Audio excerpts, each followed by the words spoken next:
By being aware of Swami's presence around me. When you're eating? Anytime. When you're driving? Yes. When you're reading a book? I sometimes put my purse and I say, sorry Swami, You put it in its place, and you don't mean to do that. No. And when you're reading? I let him enjoy it. His work had started for me to come slowly because I was not ready by the time. And when you say you weren't ready, why? Were you a bad boy or what? I was a bully, and some of the... I can't believe you were a bully. I was a bully, and I remember that part. Wow. And I feel how bad I was. And have you ever had any doubts, any second thoughts about why he's in your life? No, he's my default. He's your default? Go on, tell me more about that. He's there and there's nobody else. There's nothing else. 3 years ago, I was doing a polypectomy, and I was cutting the polyp. It did not cauterize, and the blood is gushing. Bad thing. A very bad thing. Yes. And I told the nurses to call the surgeon, call the other people to help me out. Get in there quickly to stop that. And there's nobody's available. Oh my goodness. So a person who was working with me, he knew that I'm a Sai Baba devotee because that's what he has learned about it. So that's the only thing I had in my hand. And I started Om Shri Sai Ram. A minute later, that bleeding stopped. I observed this person for 24 hours. Not even a single drop. Patient did not have any problem, no blood loss, nothing. However, in my mind, probably about 1 bottle of blood was lost. And I do not know how it happened, and there is no other way, but it's miracles. Who is Sai Baba?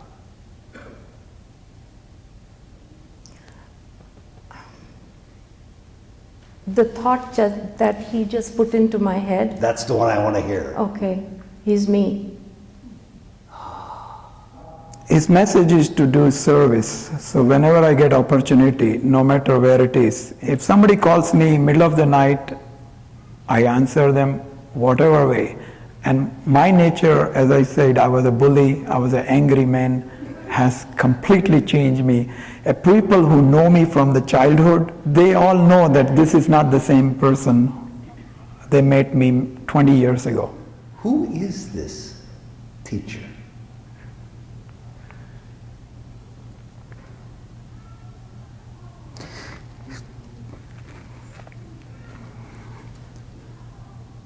He's everything to me.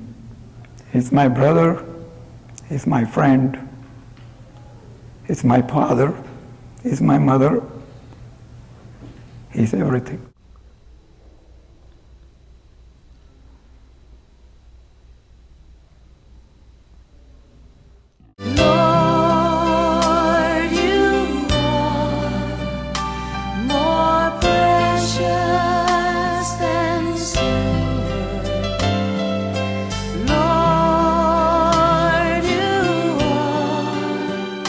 More costly than gold.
Welcome to Souljourns. Occasionally, Souljourns is invited to visit Sai Baba centers around the world, to meet Sai Center members, to share with them, and to record video interviews with Sai devotees.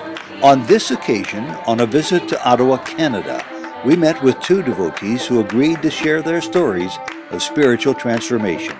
Meet Sheila Watchmaker and Dr. Jayant Jheveri. These interviews were recorded on June 20th, 2010 in Ottawa, Canada. About the Baba, Yeah. it came in 1988 when we came to Messina. That's when it started, Baba. Baba's bhajan came early, Baba's miracle started earlier, but direct introduction to Baba came in 1988. Usually I find that with some people, as I've said before, they come the slow route, which you certainly did, or they'll come the fast route in that he hooks them and then he cooks them.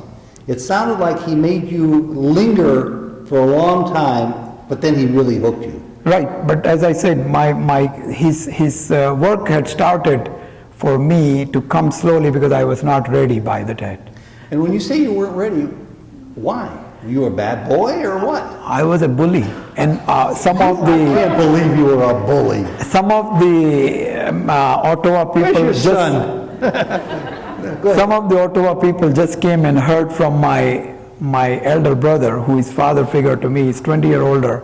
So he told some of the secrets to some of these Did he people. say you were a bully? I was a bully, and I remember that part. Wow. And I feel how bad I was, and my youngest son, thank God is not sitting here, but he asked me, Dad, you did the same. But I told him, you got the Bal Vikas in the womb. I did not get the Bal Vikas till I was 28-year-old. And how did they take hold? I'm always curious when people have such a transformation in their life, especially as an adult, especially coming from the background of being a bully, which is really hard for me to believe, but I take your word on it.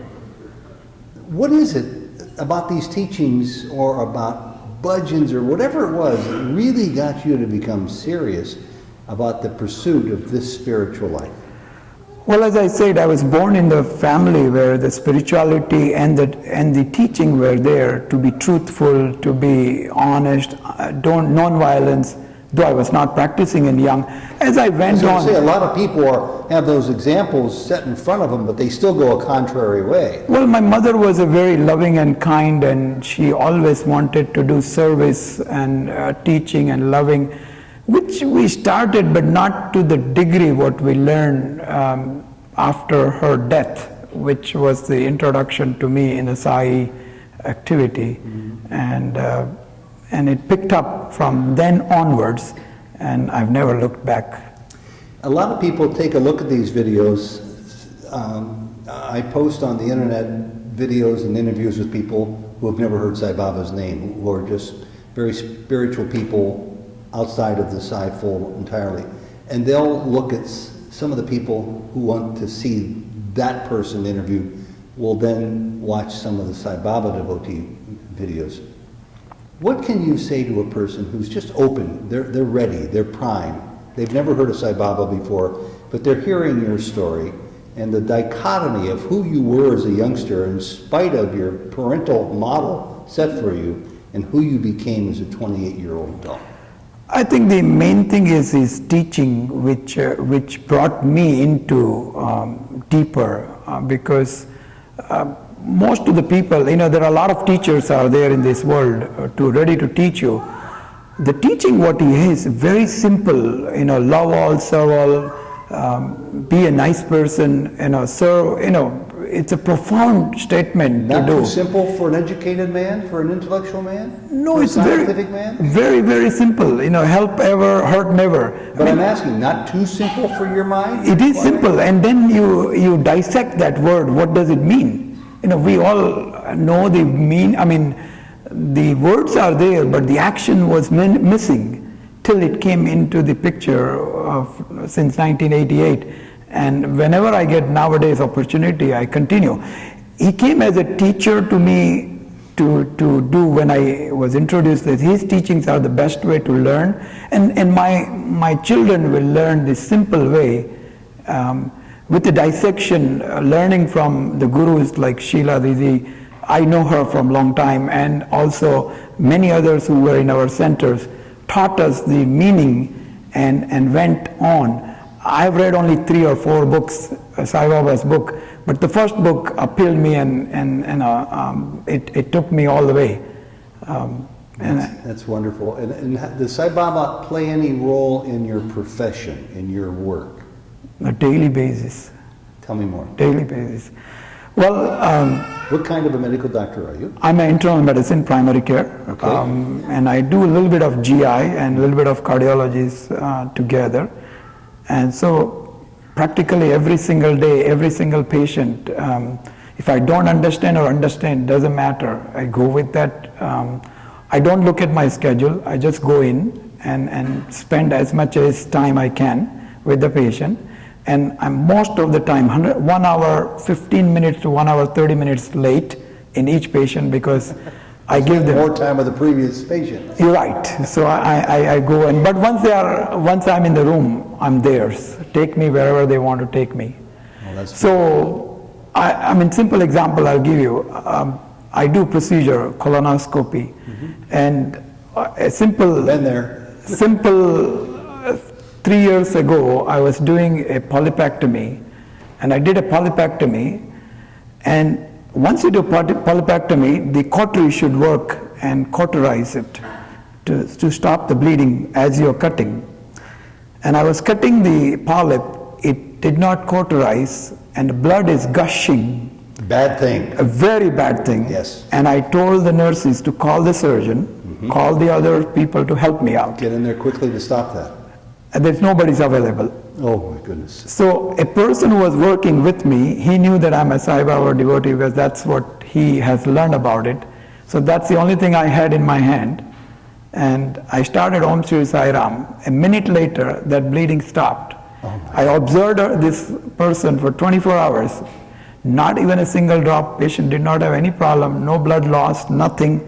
However, in my mind, probably about 1 bottle of blood was lost. And I do not know how it happened, and there is no other way, but it's miracles. What a beautiful story. And there is no other way. What a beautiful story. Sai Baba has clearly transformed your life. That's a given, that I know about. And Sure. It happened around the age of 28 or so. Does he continue to transform your life? Yes, every single day. I never thought of asking that before, but explain how. His message is to do service. So whenever I get opportunity, no matter where it is, in my community, where I live or where I'm making the bread and butter, or if there is a disaster in Haiti or Sri Lanka or India or anywhere else, if somebody calls me middle of the night, I answer them whatever way. And my nature, as I said, I was a bully, I was an angry man, has completely changed me. People who know me from the childhood, including my brothers, my wife does not know that much. My brothers and the building people She doesn't know that much. of the church, they all know that this is not the same person they met me 20 years ago. They do not know that. And I myself sometimes think, how did I do those things? Who is this teacher?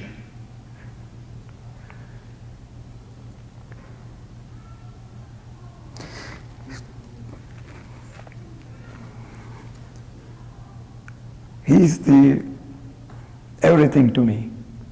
He's my brother, he's my friend, he's my father, he's my mother, he's everything.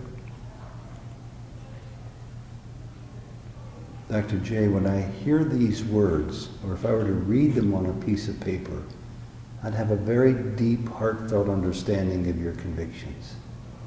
When I see you say these words, it's multiplied 1,000-fold. Where does this feeling come from? From the heart. Earlier today, I was saying that we men often lack the capacity to feel this. I was so wrong. It has come later on in the life. And I want to just double back to the way he continues to transform you. It's a difficult world we're living in. Its challenges are going to affect our children and our grandchildren for generations to come. What's the best advice or legacy you could leave for them that would help them cope the best with whatever calamity comes down the path?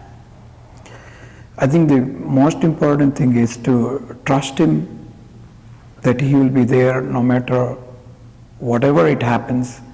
Failure, pass, success, he will be there with you all the time.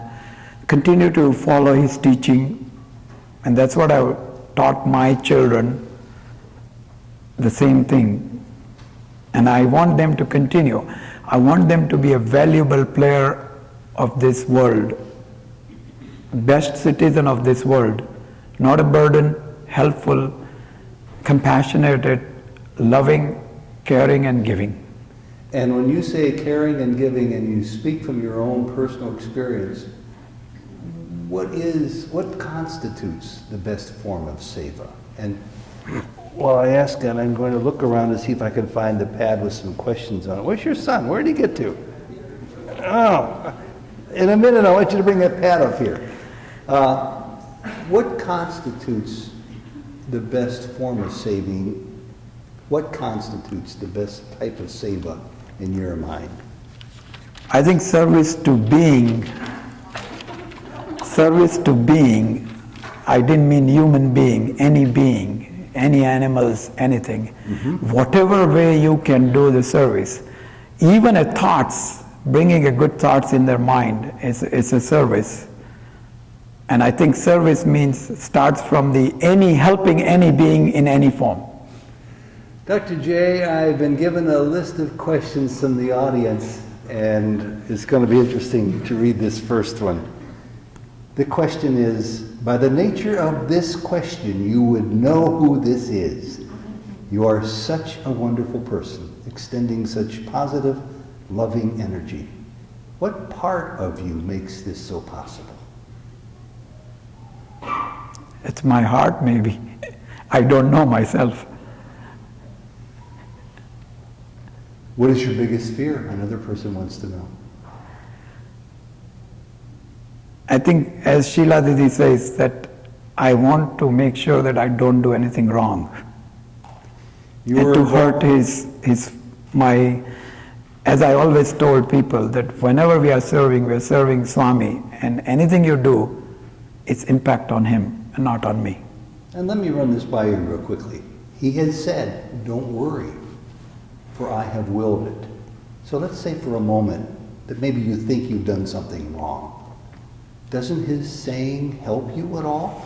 It does, but we forget that we're still human being, and we still want to do from our side. You were involved in value parenting workshops. Great question here from someone. Do you have any advice to the parents of these Sai youth and upcoming parents to bring their children into today's world? Sort of like the one I asked you. But this is great because it's advice to parents this person wants to know about. I think it's most important, valuable teaching. As I said, the Bal Vikas for the kids, it's the adult Vikas to learn for all the adults to go for the value parenting class and learn, because with that interaction, we will become a better parent.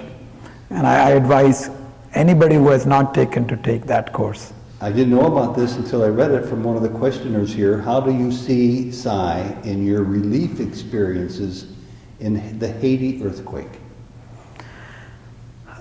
Again, it was for me to be transformed. I don't think I did too much over there. I just saw the patient, but I think it was a relief to open my eye, to continue to do what we are doing. I was a pebble in the ocean, what I did over there, And being a pebble, did it touch you? Did it move you? it did. It did. Can you give perhaps your fondest, most memorable experience with Swami?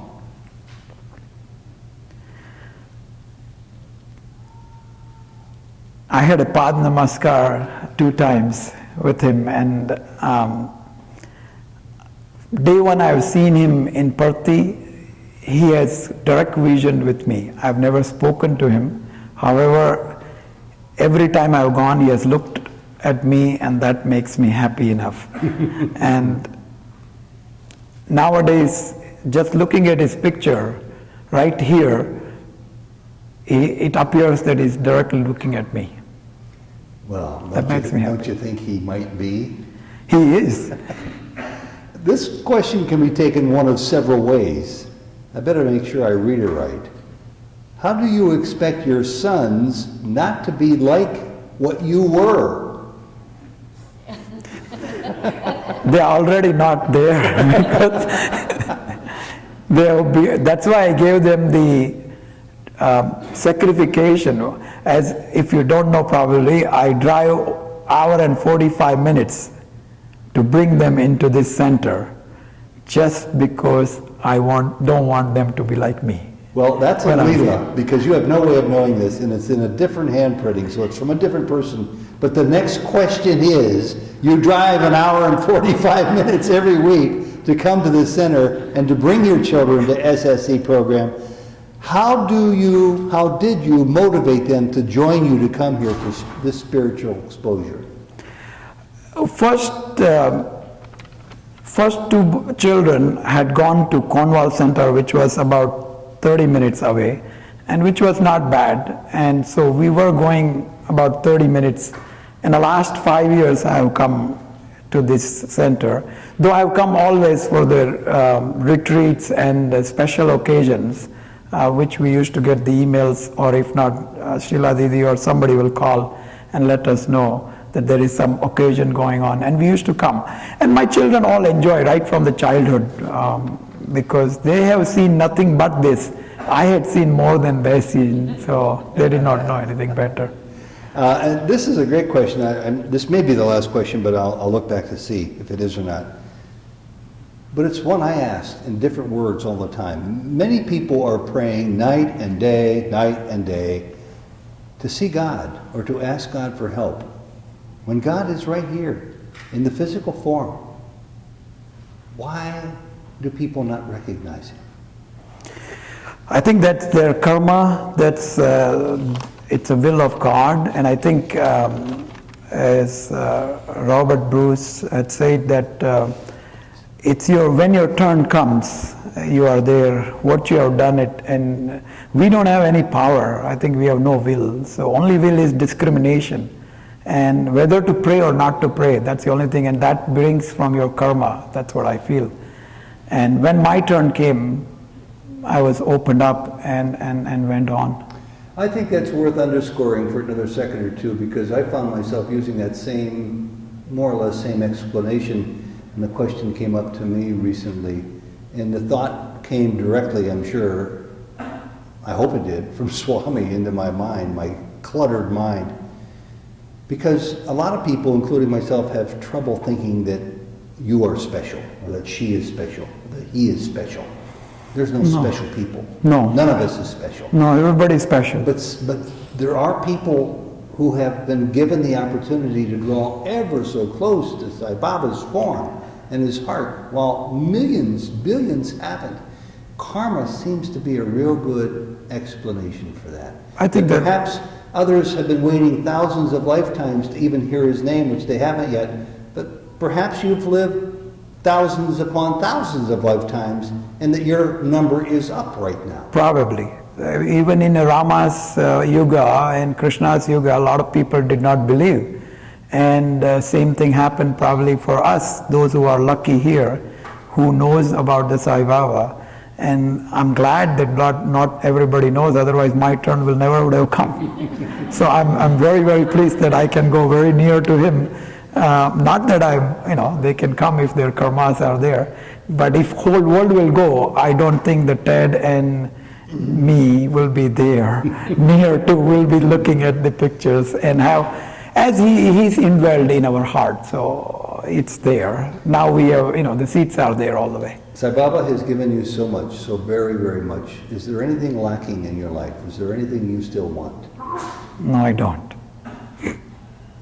And what if some things that you have were taken away from you? How would you react? His will. And what if he made life kind of painful for you? How would you react? So I'll give you an example in that, because in the medical field in the US, as you know, that the malpractice is there. So I've been sued 2 times. Didn't feel good.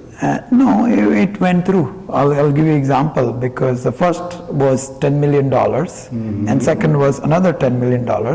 And I said, Canadian or American dollar? American, because I was in the U.S. I work in the U.S., so that's the thing.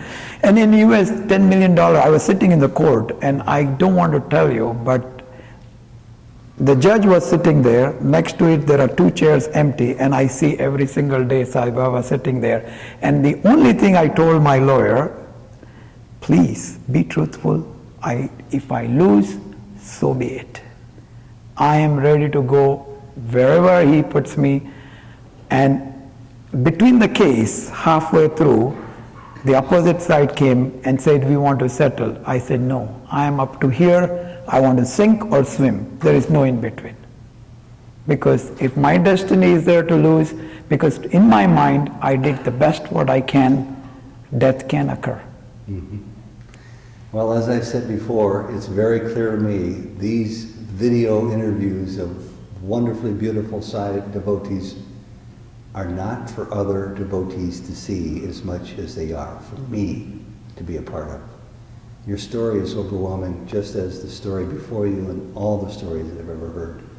And it's very touching to sit here and be part of this beautiful center and to hear these accounts of how Sai Baba changes people for the good forever. Thank you, Thank Dr. you. Jay and Sai Ram. Sai Ram, thank you.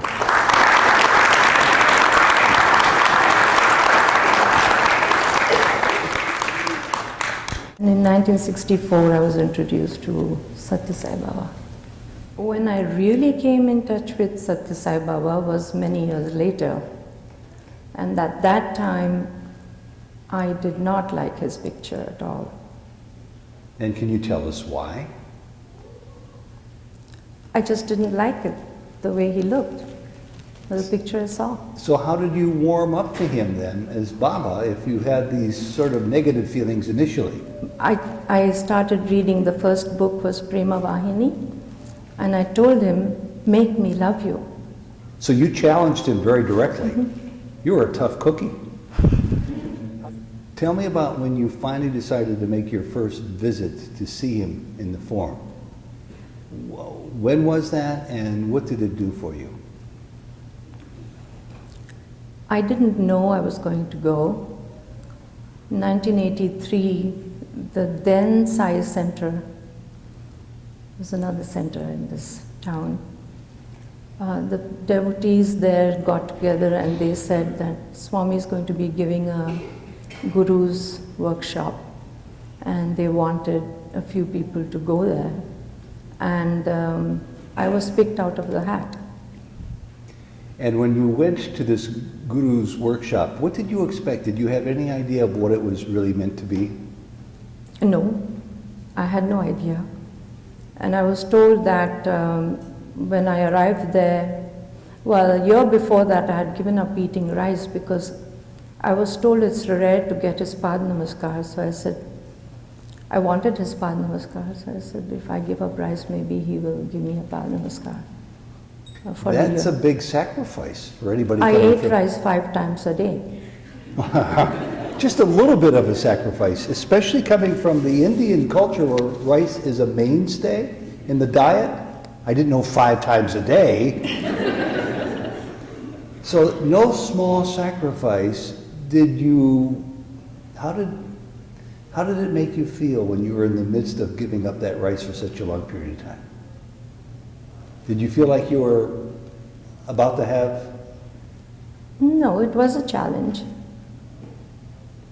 And did you ever receive the permission to have Pada Namaskar? He gave it to me the next day Where? at Puttaparthi when I went. The very next day. Yes. Did you connect the dots and think that maybe because you made this sacrifice, he rewarded you? No. Was I it don't think coincidence? Or as my wife says, coincidence? It could be because in those days there was only one canteen and there they served mostly rice and I would have had to stay without eating. So I'm imagining that since those days when you made that sacrifice and you received his loving Pada Namaskar, that perhaps you've had the opportunity to receive it more over the years? A few more, yes. And what about your vow to give up rice? Are you eating rice now? Yes, no, sorry. Baba, she meant no, not yes. Really? In other words, you continue to make this a sacrifice for yourself? No, I gave up and ate several times. So right now I'm on the mode of giving up. And at this point in your life, what was Sai Baba to you? Was he a guru or teacher, or was he more than that? In the beginning, Yeah. he was actually more of a father figure. Because I lost my father at a very young age. You did? Yeah. So that was a very important role all by itself he was filling for you. How did Sai Baba coming into your life, this is a question I'm always amazed to hear the answers because they can be all over the board. How did he come to transform your life?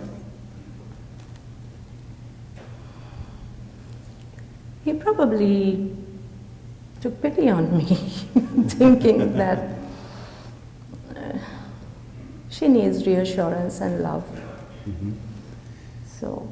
And did he open your heart to a deeper sensation of love, or were you already there? No, he did open my heart a lot. Who is Sai Baba?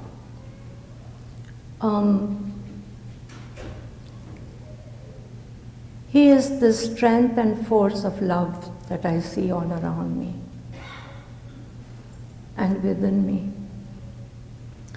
And as somebody walked into this door just now and didn't hear you say that, and they weren't quite sure why they were here, and they've never heard of Sai Baba before, they've never seen his picture until they glanced up and saw this picture here of his form, how would you try to explain his purpose on this earth? What would you say to a total stranger who's interested in knowing about who this person is?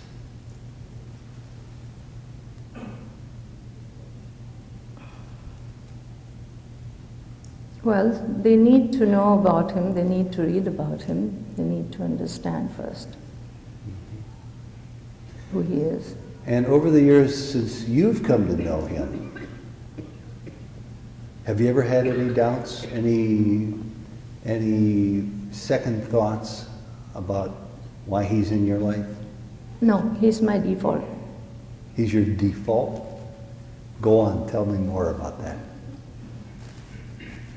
He's there and there's nobody else. There's nothing else. What has he done in your life that's caused you to turn your life over to him to the extent that you're the core, you're the root of this center here today, and of this beautiful building and of all these lovely people around us? What has he done to you to so motivate you? He's turned me inside out and churned me around, basically. And how did that feel for you, as Dr. Phil would say? Well, I have to tell you a little incident that happened when I first saw him. He called me Bangaru, and I did not know the meaning of the word, nor did I know Telugu. So when I came out, I asked somebody, what's the meaning of Bangaru? And they said that the meaning was gold. Mm-hmm. At home I'm called Shona, which is gold in my language. So I said, oh, he knows my name. I know Swami knows everything, so he knows my name. Few years down the road, I met somebody, and they said that no, he picked up a nugget and he was going to pound on it till it shone like gold. That's why he called you gold. Wow. And that's the pounding I had over the years. And was the pounding something that always felt good or just the opposite? No, it felt the opposite. But you came through. Yes. So when you look back upon the pounding now, is it something you regret that you wish never happened because it felt so awful? I never regretted a single moment of it. Really? No. See, now that's powerful. I'm not sure everybody in this room would understand what motivates you to say that, because which one among us likes pounding, especially when it's on us? So how can you say that? Because just like you, I had a Catholic upbringing, went to a convent school, so I needn't tell you the No. rest as far as conscience is concerned. Mm-hmm. And so I knew that in my early days, I did a lot of things that were not right. And there was something inside of me that kept saying, we have to make retributions. And I kept postponing it. Until he called me to his presence.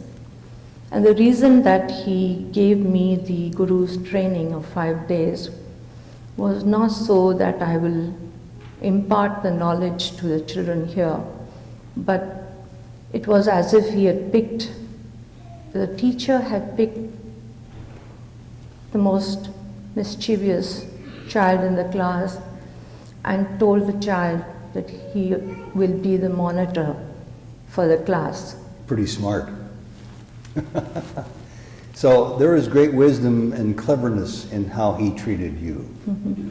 And I would imagine he took that most mischievous person and maybe turned her around. Is still trying. So you're sometimes still mischievous is what you're trying to say. And I'll bet you he's smiling right now thinking she thinks she is, but she's not. So, lots of people have leelas in their lives. Some have dreams. Some I know see Baba in the form in Cleveland, Ohio. And others sometimes have just wonderful experiences. The Baba comes into their life with great experiences that just are utterly amazing. Would you kindly share with us any of your experiences and or dreams or leelas or visions of Baba? Can I take a minute? and Sure, get some by water, all please? means. She'll get you some water. Yeah.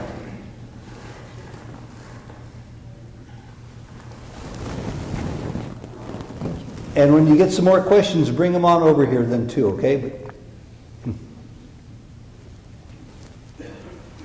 There we go. Thank you. Just leave it here. Now I want you to turn this so I can see the microphones so that they're not rubbing. Perfect, perfect, perfect. Okay, I'll repeat the question. Can you share with us any visions, leelas, dreams, or experiences of Baba yourself that you've had? I've had many. There are a couple that comes to mind, and that is, pardon me, it is about his omnipresence. Mm-hmm. At work, I had a tiny picture of Swami with his hands up blessing, but he was looking away. I had asked my husband to give me a picture. He couldn't find a picture that gave his blessings directly. Mm-hmm. So I used to look at the pictures. I don't like this picture, you're not looking at me. So but I couldn't get one. I'm going to stop you right there for a second. Can somebody help me with their microphone and just put the one at the bottom up a little bit higher? Put that one up at the top and have... Oh, you know what I have to do? Just hand it to me for a second. I have to turn it inside out here. Now put it on that way. There we go. Okay, now I interrupted you, so see if you can pick up from where you left off. Oh, yes. Okay. So one day, it was a Friday evening, and it was the middle of winter. It was a very nasty storm blowing. Managed to go home, cooked dinner, had dinner, and was sitting just family in the family room. And the bell rang. And I was wondering, who could that be? And I went to open the door, and there's a raging storm outside, and there was this UPS man, his van was outside, and he brought a package for me. And he said, would you please sign for this? So I saw it was my name. I signed for it, and I brought it inside, and I opened it. There's a picture of Swami just looking at me. Mm. What did you think? I didn't know what to think. I said, okay, so you've, heard me. You must have been shocked. Yes, I was. And what did that do to your faith, which I'm sure was already very, very strong? It was already there. There was nothing that it could do, perhaps to enhance it, perhaps to tell people that He is omnipresent. That's a beautiful story. On such a blustery day, too. And when you needed Him the most, really. How about leelas or dreams or visions, even?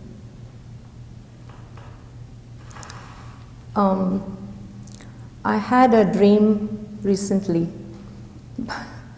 but just before that dream, during Christmas time, Paran went to India, and I know he sits in the veranda, so I was tempted to write a letter and give it to him, and so he could give it to Swami. And in the past I would write, do this, do that, always asking for something. That particular moment I had nothing to ask. So I said, I very rarely sent him a letter thanking him for everything and not asking for anything. So I wrote a letter thanking him very much and how much I loved him. And then PS at the bottom I put, please come in my dream. So you asked Him for one little thing. And I forgot all about it. And Paran took the letter, and it didn't matter to me whether Swami took it or didn't take it. And of course Swami took the letter. And on Sankranti day, on January the 14th morning, he came in my dream, gave me Pad Namaskar, and I said, Swami, I love you very much. And he said, I know. And he had that look on his face, the tongue-in-cheek type of smile. And then I think he took out something from his mouth and he put it in my mouth. It looked like a small candy or something. I didn't know what it was. And that was the end of the dream. And a little before that, I had a bad back, and I was diagnosed as I had to have a surgery. And most people were very much afraid. They didn't want me to go through that surgery because spinal surgery is very, how shall I put it? Delicate. Delicate. So up until that point, I was also scared. But after the dream, I felt not so scared. And I didn't understand the meaning of the dream, but when I spoke to somebody and told them, and she was a doctor, and she's been in Swami's employ also, she said to me, "Oh, he has given you the best prasadam there is. I wouldn't worry." So I said, "That's fine." And this operation was successful. Takes a long time to heal though, been in a lot of pain. But what overwhelmed me was the fact that after surgery, I had this overwhelming love and care from all the Sai members of the family.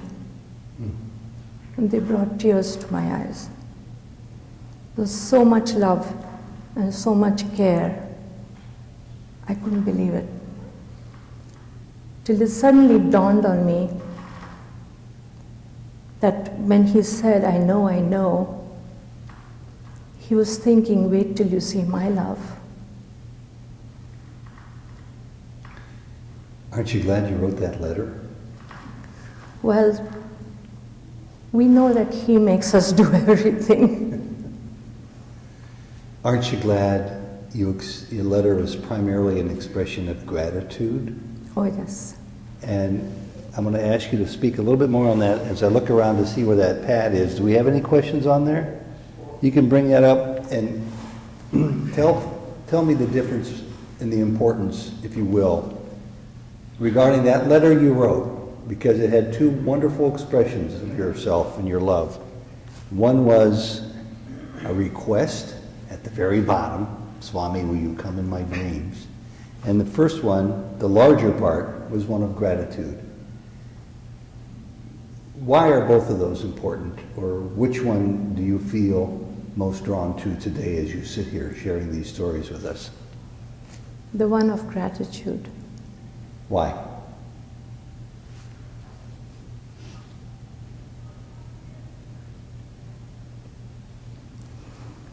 Because he's so ever loving and he's ever so forgiving.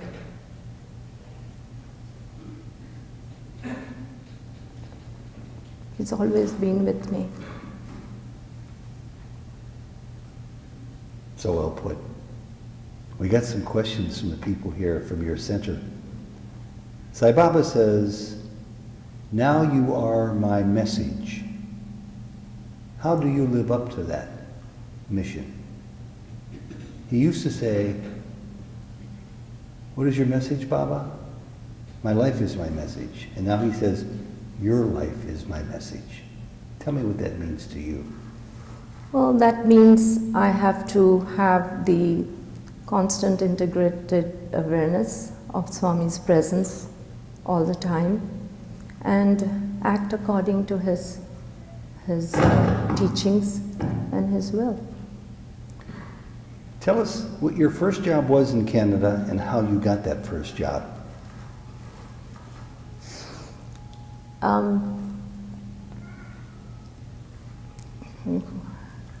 I think what they meant was my second job, but anyway. Okay.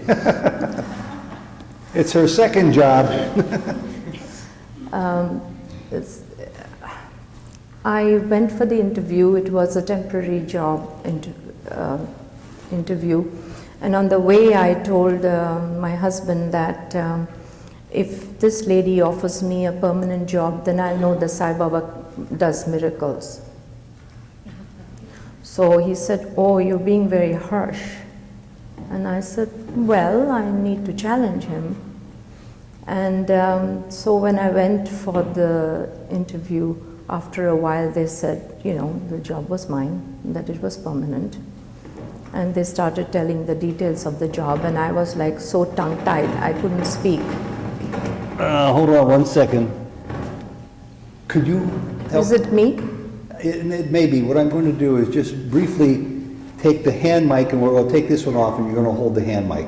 Now remember where you are in this story. And just take that, not that one, the one below it. This one? Yeah. And if you will, hold that mic up like I am, close to my, and I'm going to have you start that over again. In other words, what was your second job here in Canada? My second job was with Nortel. In those days it used to be Bell Northern Research. And when I went for the interview, I told my husband that if they offered me a permanent job, then I will acknowledge that Sai Baba does miracles. And he said, "You're being very harsh on him," and he was not a devotee of Baba at the time. And acknowledge to whom? Who were you going to acknowledge to that Sai Baba does miracles if you did? As to myself. Oh, to yourself? Yes. Okay. You were an audience of one at that Yes. point. You needed a little more proof, Yes, like all of us. yes. Okay. And so when I went through the motions of the interview and they offered me the job and they said, these are the details, I was tongue-tied, I didn't speak a word. And they thought I wasn't happy with the offers, so they upped it. I didn't speak again. So they said, "Don't worry, we will be upping it again," meaning the salary. And I just basically froze. And when I came out, I told my husband, and I couldn't believe it. So you got exactly what you were looking for, and did you live up to your part of the equation? Did you feel from that point forward more convinced than ever, or were you still a doubting Thomas?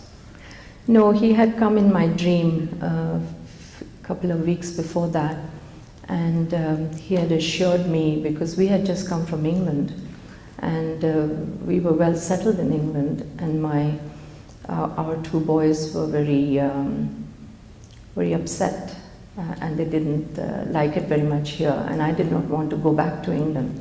So Swami came in my dream, to cut a long story short, and he assured me that I didn't have to go back to England, and that he would look after all of us, that he would be in my life, that he was there to protect me, and that I didn't have to worry, and I didn't have to. So he's blessed you just a little bit over the years. Quite a bit. And when you look back upon the days when you might have been a little bit of a doubting Thomas before he jumped to your command and proved over and over again who he was to you, do you look back with shame or regret or guilt, or are you happy you were a doubting Thomas because look what he did for you? No shame, no guilt. No. So you got over your Catholic upbringing too. Yes, I did. So we had that in common. So you were successful. He has called me a doubting Thomas to my face. But he says it was such love and such an expression of warmth that I know what he means is, take your time, take your time. And as you took your time and you tested him. I still do. How do you still test him? Right now I have a pounding headache. I have a migraine. And I said to him, "You want me to go through these motions? Take the headache away." I don't think he agreed. He's allowed you to keep it. Yes. Well, I think he's telling me, well, you have to undergo your karmic tests and pay them. and you continue to volunteer to perform this duty that you're sitting here doing right now, which is so commendable. I'm at a loss for words to tell you how much grateful I am, how grateful I am for you to be here doing this. I'm sorry you have that migraine. I'm sorry you have the headache. But I'm so glad you're here living up to your end of the bargain, because it's a testimony to those of us who have far less severe challenges, who frequently opt away from them because it's convenient or the easy thing to do. That's not what he teaches us. My goodness, it's just wonderful that you are able to tell us this. A couple of last questions, and it's from the people here who know you and love you. I'm told that you were Bhavika's teacher. You had a huge impact on lots of kids here. Does this have any major impact on your life, being their teacher? I'm grateful to them for having brought me around and taught me a lot of things. I'm very proud to see them become who or what they are. And I'm happy that Swami gave me a part in his drama to play. No small part either. A small part. Because I can't imagine, I mean, the Sai youth just knock me out wherever I go. They're incredibly gifted in their desire to have Swami at the core of their being. I've not seen anything like it anywhere, and I'm a journalist and I've traveled the world. That gets instilled in them somehow. You have to have not a small... No, he picks them. He picks them because when we had our Guru's training, I was concerned with the problem of how am I going to attract children to my house to teach them, because we didn't really have a very proper center. It was in somebody's house.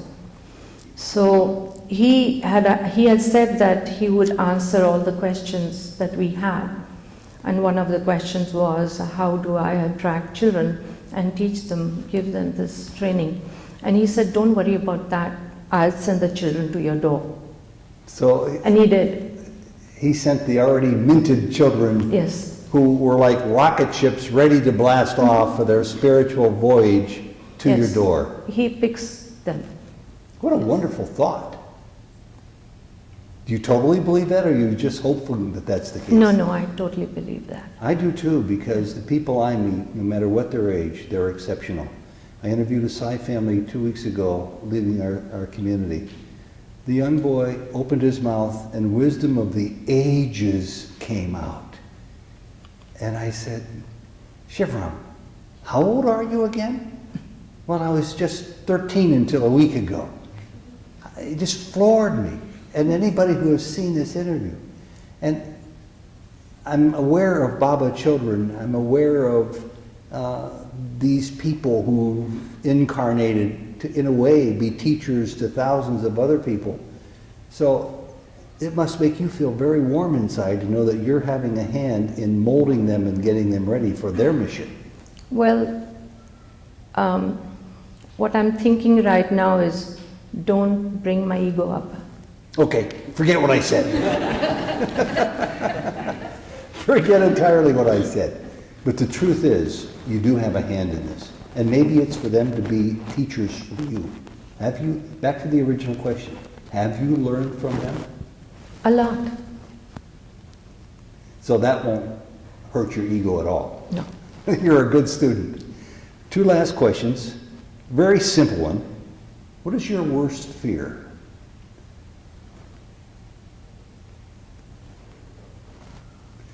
What are your fears?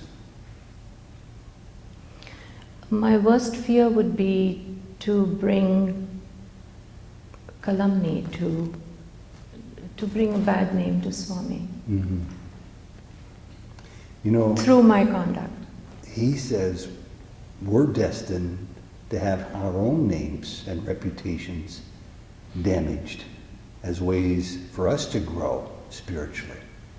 So your worst fear would be seeing yourself as a vehicle to bring harm to his name. And it sounds like you would do almost anything to prevent that from happening. And the last question is, how do you attempt to practice spirituality in day-to-day life? A couple of examples this person wants to know. By being aware of Swami's presence around me. When you're eating? Anytime. When you're driving? Yes. When you're reading a book? I sometimes put my purse and I say, sorry Swami, You put it in his place, and yes. You don't mean to do that. No. And when you're reading? I let him enjoy it. Tell me a little bit more about this, because this endlessly fascinates me. The Sai people I know who are like you in that Baba is everything in their life. He is. How do you remind yourself to bring him into all the facets of your life? I don't know, he's just there. And let me conclude by asking one more time. And if you can, find another way of expressing the answer to this question. Who is Sai Baba?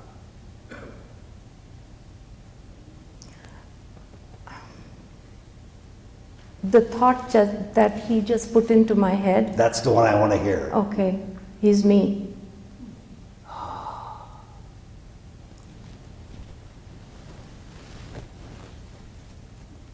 Good answer. Thank you, Sheila, thank you. And Sai Ram. Sarah.